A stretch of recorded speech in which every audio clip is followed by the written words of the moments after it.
We got a brand new competitor for both Blue Protocol and Genshin Impact. Tower of Fantasy. Literally nobody has covered this game. Nobody has talked about it yet. Almost nothing about the game is really even known. Before we do jump into this trailer though, do let me preface this by stating that this not only features cinematics found in-game, but also showcases in-game gameplay towards the latter half of the trailer. Also, for those of you wondering, no, I have not watched the trailer yet. I just skipped through briefly to take a quick look. So my reactions here are going to be completely genuine, just like yours should be.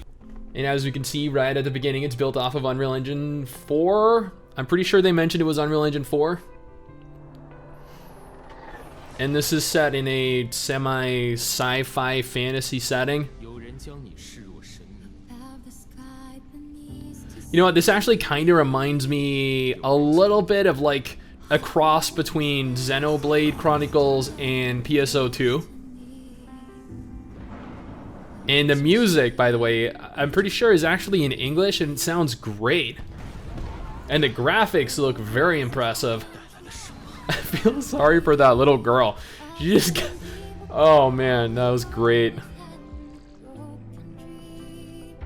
Okay, here's the character creation and character customization. Everyone knows that this is what's most important. And it looks pretty good. There are a lot of options. It's a shame that they're skipping through them so quickly.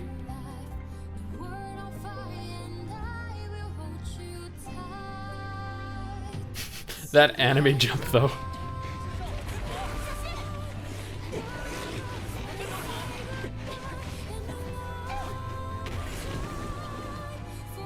All the slow-mos in this trailer are actually hysterical.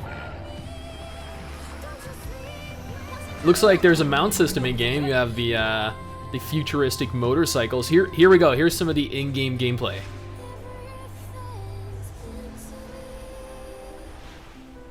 We got swimming. We got climbing. We had like hoverboarding. The world is really, really large, as you can tell. And I'm assuming then there's going to be aerial mounts because you have a jetpack on.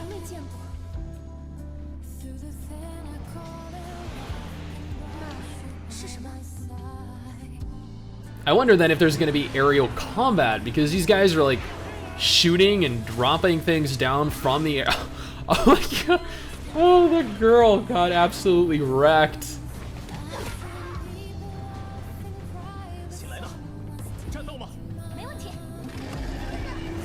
She looks like a support class. She did not. Okay, so the tank did not do very good at keeping her alive.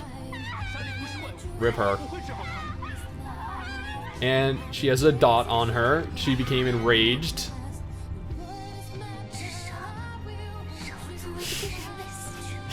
Okay, the facial expressions actually do need a little bit of work because they're kind of funny. But and here we go. We have some actual combat in-game without the UI present. You guys should know by now why these gaming companies produce trailers without the inclusion of their UI. It's because either it is unfinished or they don't want to show you what the UI actually looks like.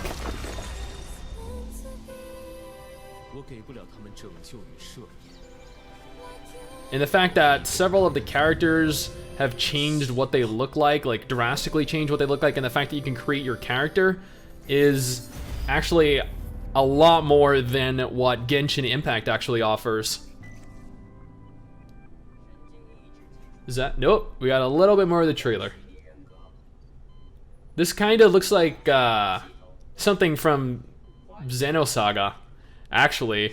If you guys have watched that, which or not watched that, if you guys have played that, which I'm assuming you guys have, right? Everyone has played these Xenosaga games. So if you watched the trailer, then you would be well aware that Tower of Fantasy, also referred to in China as Phantom Tower, is a very story-centric game. It is unconfirmed currently whether this is going to be an MMO or not. We have some people claiming that it is going to be an MMORPG, and then on the flip side, we have some people claiming that it's actually going to be a cooperative multiplayer RPG like Genshin Genshin Impact. So I don't know, like realistically at this point, the game could either be a competitor to Blue Protocol or it could be a competitor to Genshin Impact, depending on which one ends up ultimately being true. But once again, like the game offers the ability to fully create your character. That is something that is not present in a lot of normal RPGs. And honestly, regardless of what this ends up being, this game looks interesting enough to play. The graphical style is very anime inspired, with people in the trailer comment section claiming that it reminds them heavily of Honkai Impact, which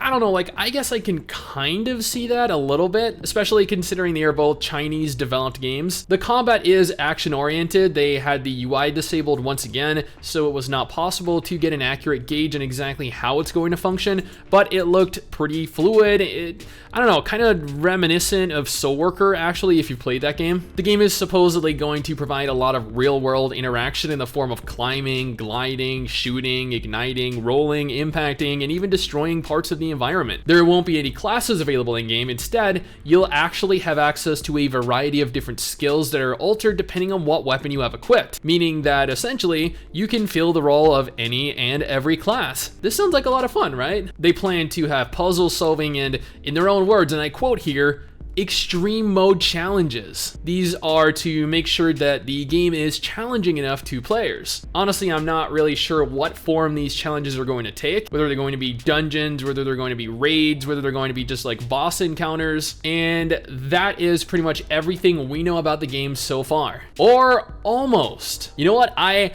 Honestly, I'd almost forgotten about what platforms the game is going to release on and the release information itself. Currently, the game is going to be released within China cross-platform between both PC and mobile devices, much like Genshin Impact and Grand Saga. Whether you can log into the same account cross-platform is another question altogether though. As for when the game is going to release though, currently they have pre-registration open and available for players that are interested, which means that the game isn't too far off from release. You know, within China anyway. If you want the link to the pre-registration, you can go ahead and follow the link in the description of the pinned comment to be taken directly to my website, mmorpg.tv, where I have all the information you need to pre-register for the game. Now, whether we will get this in the West remains to be seen, but much like Genshin Impact and Grand Saga and Blue Protocol, it's worth keeping an eye on just because this looks like an absolute blast to play. But this is my opinion, my impressions of the game. What do you guys think though? Let me know down in the comments below and let's talk about it. Anyway guys, that is it for me. Thanks for watching. Hopefully you enjoyed the video. Don't forget to subscribe for more content like this, and I'll see you all next time.